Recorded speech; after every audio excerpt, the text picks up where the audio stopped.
Il a été choisi par d'anciens camarades de classe avec qui il a fréquenté l'école maternelle, l'école élémentaire, puis le collège. Alors, mon enfant est décédé il y a de cela 11 ans. Il n'a pas vécu longtemps, même pas 15 ans. Mais ses camarades de classe se souviennent de lui et font de lui d'excellents témoignages comme un élève discipliné, un élève travailleur, et ils l'ont adopté comme modèle. Et ils s'en servent comme viatique dans leur vie d'aujourd'hui et de demain. Alors la manifestation, elle est extrêmement émouvante, mais extrêmement réconfortante aussi. Émouvante dans la mesure où on célèbre aujourd'hui un camarade disparu il y a 11 ans. Alors exaltante dans la mesure où Cheikh a disparu, comme je l'ai dit, alors qu'il n'avait même pas 15 ans, et il continue d'inspirer ses élèves, ses anciens camarades de classe, au point qu'ils en font le parrain d'une manifestation de haute facture, une manifestation intellectuelle, une manifestation culturelle. waaw non dañu ñëw pour encourager suñu neveu suñu doom Mohamed Seck ci initiative bi mu jël pour d'abord ñuy tàggat xale yi ci naka la ñu mën a waxtaanee parce que problème mu Sénégal mooy du ñu wax dañuy xuloo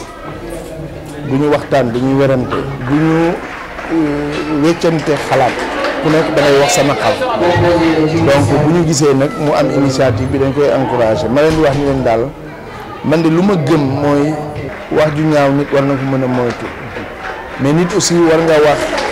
toujours booy wax war nga xam ne am na foo féete mais féete fenn taxul nga ne fi nga jàkkaarloo lépp dafa bon. paradigme ci communication politique dafa évoluer parce que xam nga nit da ngay wax ba pare ñun la li ngay wax dëgg la mais yow kenn laaju la ko nga wax ba pare ñun la dëgg la mais du yaa ko war a wax nga waxaat ñu ne dëgg la mais du fii nga ko war a waxee yooyu yëpp nag boo ko bëggee xam da ngay war a jàng di jàngat te loolu la ñu gis muy former xale yi mu nekk daal lu ñu am mbégte lool di leen di ko encourager di wax ni sax ñun dinañu fexe ba ndaw yi ànd ak ñun ñu tàggat leen ñëw ànd ak Mohamed tàggat leen ba ñu am ay jumtukaay yu war a mën a tax débat lu mu métti métti ñu mën ci waxtaan mën ci échanger maanaam joxe ci seen xalaat ba dara bañ a yàqu en tout cas ñu ngi koy encourager bu baax di wax xale yi ni leen bu ñu leen kenn nax naan leen politique baaxul politique baax na dëkk bi ku politiqueul doo ko yoree nit ki da ngay politique mais sañ nga wax ni man nii laay politique man de ni may politique xaw ma baax na bon na mais dinaa fexe ba lépp lu ma ciy def mu rafet su ma làmmiñ wi aussi man maa ko moom ah dinaa muslu ci yàlla di ma musal ci may wax naka su dul noonu pour naqaral nit wala pour neex nit donc Mohamed ñu ngi koy encouragé di wax xale yi am nañu yeneen programme yi ñu bëgg a def ak ñoom mais daal lii lu am solo la ci mbir mi te dinañ ci jàpp niñ ci mën a jàpp ba mu jëm kanam. waaw dañuy féliciter bu baax Global Impact ak bi nga xam ne suñu frère Mohamed Seck moo ko jiite di wax rek ne lii ñu yëkkati def ko jëmale ko ci jeunesse bi li am solo bi lu ko waral mooy dafa jëm ci loo xamante ne moom la Afrique soxla muy formation jeunesse bi te dafa am solo trop ñuy tàmmal xale yi ñuy concurrencer ci loo xamante ne lu sain la mu jëm ci art oratoire mu jëm ci xam-xam ci culture générale mu jëm ci lépp loo xamante ne dina tax ku ci ne di nga mën a dem gëstu ji gën a mën a xam gën a mën a ràññee ba mën ci yu bëri nga mën ci xam noo ci doxee donc dañu ko ci féliciter structure bi donc moo tax ba ñuy waxee rek ñu daal di ñëw pour teewee loolu fekkee ko. Je suis là aujourd'hui pour assister à la finale du concours d'art oratoire organisé par mon promotionnaire Cheikh Seck, que j'encourage et que je félicite également au passage pour cette belle initiative qui est d'une grande utilité pour la population thiessoise, pour les jeunes surtout. Et également, nous le remercions également. Pourquoi? Parce que le titre est donné à notre très cher frère, cher Amilou Touré Sall, qui nous a quittés en 2007. Bon, je dirais a priori que c'est une initiative très salutaire pour la seule et bonne raison que c'est la promotion des genres oratoires et qui permettent quand même aux élèves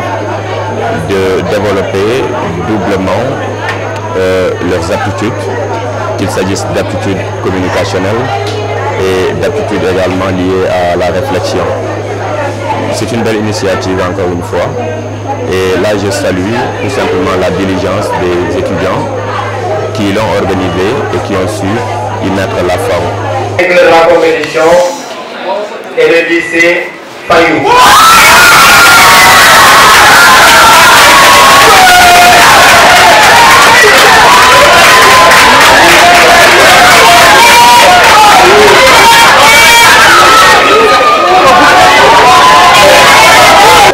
Capitaine de l'équipe CMHLM Route de Mbour. Nous sommes très contents de cette victoire face à une équipe prestigieuse du lycée Cheikh Amadou Kane, mais il devait y avoir un vainqueur et c'est nous et on y est content. Je m'appelle Khalifa Diémé, élève en classe de terminale au lycée de Fayou et j'ai été gagnant de ce tournoi, de cette art oratoire édition 2018. Comme toute victoire, vous savez, on est tout heureux là. Nous avons eu l'honneur et le privilège de voir deux grandes équipes s'affronter autour d'un combat important. Il s'agit bien évidemment d'un match de débattant et d'un match de génie en herbe. Match de génie en herbe qui a opposé le CMHLM Route de Mbour au lycée Cheikh Amadou Kane. À la suite de leurs prestations, les membres du jury se sont concertés et on s'est rendu compte que l'équipe qui a gagné est le CMHLM Route de Mbour avec un nombre de points assez exubérant par rapport à l'autre équipe. Et concernant toujours l'activité, il s'est suivi un autre match de débattant qui a opposé le lycée Malick Sy et le lycée Fayou autour d'un thème qui gangrène aussi bien l'actualité interne qu'internationale. Il s'agit bien évidemment de la politique de l'emploi et il revenait à chaque équipe de défendre une position et à la suite de l'activité, on s'est rendu compte, peut-être à la surprise générale, que le lycée Fayou est sorti vainqueur de la compétition.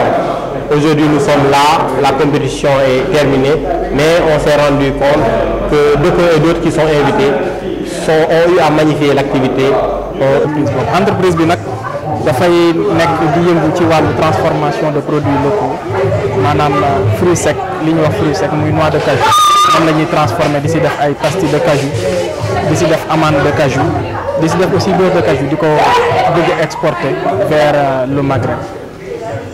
Bu jógee loolu am nañ ay activités connexes nag activités connexes yi ñu ngi def sondage di def aussi incubation ak développement personnel. Incubation ak développement personnel boobu nag moom moo indi tey ñu initier tournoi boo xamante ni dañ ko tuddee les arts oratoires. Les arts oratoires boo ko déggee mooy li nga xamante ni mooy nelaw ci xale bi ñu mën koo yee ba dootul ragal ci prise de parole en public ba dootul ragal werante waaye itam ñu def loo ko discernement ci diggante wax sa xalaat wax li nga xamante ni yow moom mooy sa gis-gis te doo heurter keneen. Donc ce débat là cette culture du débat moom lañ bëgg a instaurer impulser ko nekk ci xale yi moo tax suñu slogan ñuy wax improve leadership.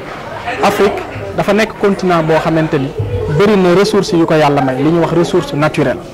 teg ci am ressource humaine loolu moo indi thème ren bi ñu ni le rôle de la jeunesse dans le développement de l'Afrique. Ce rôle là est central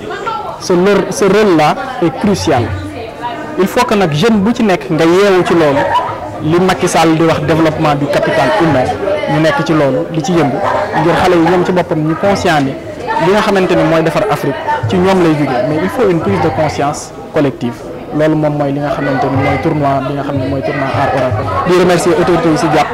autorité administrative yi le gouverneur l'inspecteur d'académie le maire de la commune les hommes politiques sama grand frère yi ñoom Maodo Malick Mbaye Thierno Bokoum ñooñu samay xarit lañ maanaam li ñu sekk daanaka du sax ñoom seen idéologie politique mais dañoo sekk liggéeyandoo mais dans la main ngir Afrique jëm ci kanam ngir Sénégal jëm ci kanam sans pour autant ñuy